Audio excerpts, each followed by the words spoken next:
All right, drawing students, take two. First one didn't work.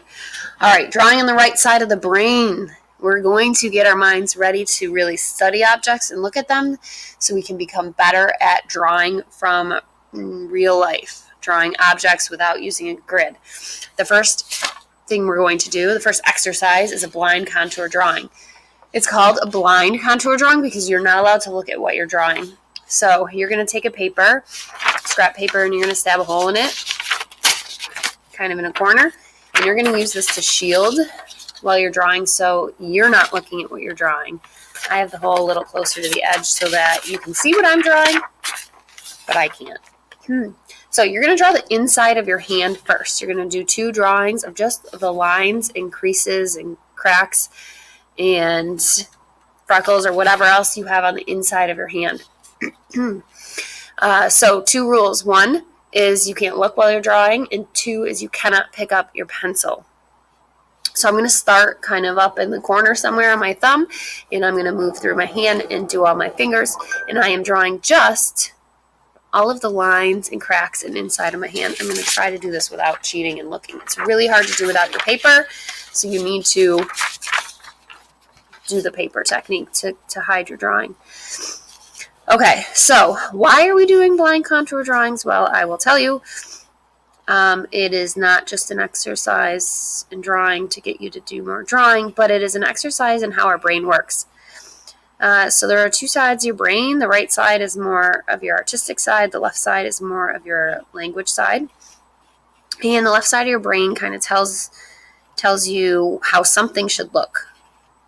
And we want to stop doing that. We want to rely on our right side of the brain and not have the left side of our brain tell us how something should look, and we should draw it as we actually see it. So just like your foreshortened portraits, when things are in different angles or in different perspectives, they become distorted. And a lot of the times, you need to draw things that look a little bit different than what your memory tells you. So this exercise really helps hand-eye coordination, and it helps you realize that you really need to study what you're drawing. You should be drawing a little bit slower than this. I'm drawing kind of fast, so this video isn't ages long. And it's hard to draw just the inside of the inside lines. So I am drawing some of the sides of my finger because I have to get to the other spots. So the reason my talking is kind of broken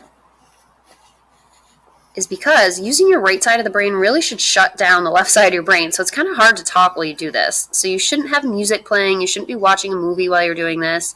It would be best if you're in a quiet room with no distractions.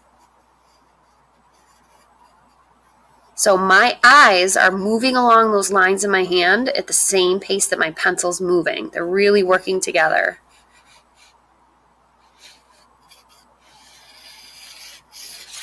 Okay, so those are all the wrinkles and all of the lines on the inside of my hand. And I hope you could see some of that as I was drawing. I forgot to even look at the screen. So those are all the lines that are in my fingers. So you're going to do two drawings like this. After you do two like this, and those should take you about 10 minutes, you're going to, or more, maybe 15 minutes, you're going to do two drawings of your entire hand.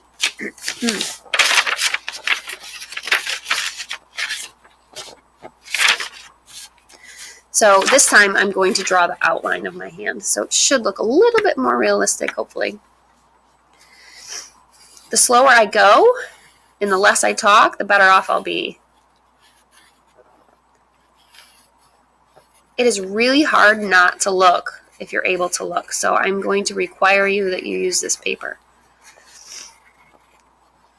So we're training our eyes and our hand to kind of work together.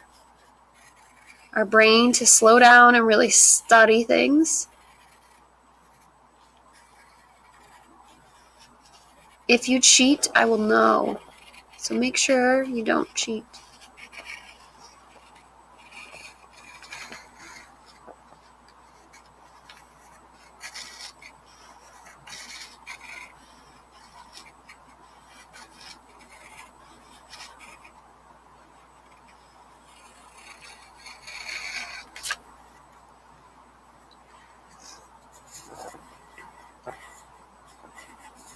So each exercise we do after this, they're all going to be 20-point assignments, and they all build on each other. They're all going to help you progress and make you more aware of what you're looking at and how you're looking at it. This project, all these little projects are kind of leading up to our still life drawing, which is going to be probably the most difficult project you do this year, but the one where you're going to learn the most and improve your drawing skills the most. You're going to draw a still life and you're going to be like, wow, I didn't think I could do that.